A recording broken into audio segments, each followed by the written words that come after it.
Axis BOB અને SBI બેંકમાં કોન્ટ્રાક્ટમાં કામ કરતા કામદારોએ રેલી યોજી કલેક્ટરને આવેદનપત્ર આપ્યું હતું। એચએમએસ સાથે જોડાયેલ વડોદરા મજદૂર સભાના યુનિયનના મેમ્બર અને એક્સિસ બીઓબી અને એસબીઆઈ બેંકમાં કોન્ટ્રાક્ટ હેઠળ કામ કરતા કર્મચારીઓ દ્વારા અવારનવાર રજૂઆત કરવા છતાં હાલ સુધીમાં કોઈ સંતોષકારક કાર્યવાહી કરવામાં આવી નથી। તેથી ગતરોજ બપોરે 3 વાગે ડોક્ટર બાબા સાહેબ આંબેડકરની પ્રતિમા સ્થળ જીઈબી મેઇન ઓફિસ સામે અલકાપુરી વડોદરાથી રેલી શરૂ કરીને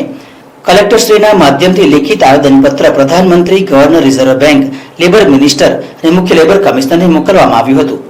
જેમાં કામદાર કાયદાનો કોન્ટ્રાક્ટરો દ્વારા ખુલ્લેઆમ ઉલ્લંઘન થઈ રહ્યું છે, છતાં બેંકના અધિકારીઓ કોઈ પણ કાર્યવાહી કરી રહ્યા નથી। જેમ કે લઘુત્તમ વેતન નથી આપતા, વધારાના કામનું વળતર નથી મળતું, કોઈ હક રજા નથી મળતી, પૂરતું બોનસ નથી અપાતું, રજાના દિવસોમાં કામ કરાવે છે, પગાર સ્લીપ પણ નથી આપતા, કોઈ પણ કારણ વગર કામદારના પગારમાંથી કપાત કરવામાં આવે છે વગેરે ઘણી બધી સમસ્યા પ્રત્યે કોઈ કાર્યવાહી નહીં થતા આખરે આ બાબતે સરકારને જાણ કરી જાગૃત કરવા રેલીનું આયોજન કરાયું હતું અને જો 9 જૂન પહેલા આ બાબતે કોઈ કાર્યવાહી નહીં કરવામાં આવે તો કામદાર હડતાલ પર જશે, તેની સંપૂર્ણ જવાબદારી કોન્ટ્રાક્ટર અને બેંકની રહેશે તેમ જણાવ્યું હતું। સાથીઓ, અમે બેંકમાં એસબીઆઈ, એક્સિસ બેંક અને બીઓબીમાં કામ કરતા કામદારો માટે 1 વર્ષથી લડી રહ્યા છે અને એ પણ લડાઈ કેવી કે જે ભારત સરકારના નિયમો પ્રમાણે જે મળવું જોઈએ એ નથી મળી રહ્યું, એ બાબતની રજૂઆત કરતા લડાઈ કરી રહ્યા છે। એમના મિનિમમ વેજીસ નથી મળી રહ્યું, પગાર સ્લીપ નથી મળી રહી,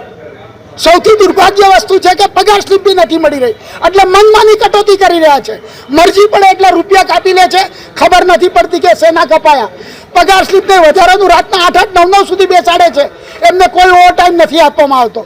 એમના માટે સન્ડે, સેટરડે કોઈ તહેવાર જ નથી, દરેક રજાએ એમને નોકરી કરવાની જ છે અને એના બદલે કોઈ વળતર નથી મળી રહ્યું। આ 14-14, 15 વર્ષથી અમારા કામદારો એક જ કોન્ટ્રાક્ટની અંદર એક જ બેંકમાં કામ કરી રહ્યા છે, પણ એમને કાયમી કરવાનું કોઈ નામ નથી લઈ રહ્યું। અરે એ તો છોડો, એમને વધારાના કામ કેસ ગણાવવામાં આવે, બેંક ખોલવામાં આવે, એટીએમ ફીડ કરવામાં આવે, એવા વધારાના કામ કે જે બેંકના કાયમી કર્મચારીઓની જવાબદારી છે એ પણ અમારા કામદારોથી કરવામાં આવે, પણ એમને એના બદલ કોઈ વળતર પણ નથી આપવામાં આવતું। એટલે અમે આ બધી રજૂઆત અમારા એક પત્રમાં લખી અને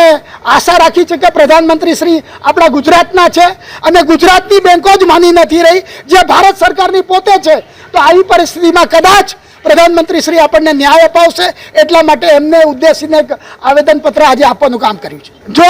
અમે નક્કી કરેલું છે કે આ જો અમે રજૂઆત કરી છે, લેબર કમિશનર સાહેબે આજની તારીખ આપેલી, પણ આજે બી કોઈ બેંકના અધિકારી ત્યાં આવ્યા નથી અને જો એ બેંકના અધિકારી 9 તારીખ સુધી આવું જ વલણ રહેશે તો અમે તો વાર્તા કરવા તૈયાર છીએ, ડિસ્કસ કરવા તૈયાર છીએ, કંઈ પણ રીતે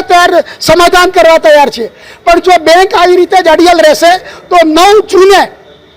axis bank, bank of Baroda અને એસબીઆઈમાં સ્ટ્રાઇક થશે, તો એની જવાબદારી તમામ બેંક અધિકારી અને કોન્ટ્રાક્ટરની રહેશે, કામદારોની, અમારા કોન્ટ્રાક્ટના કામદારોની નહીં રહે।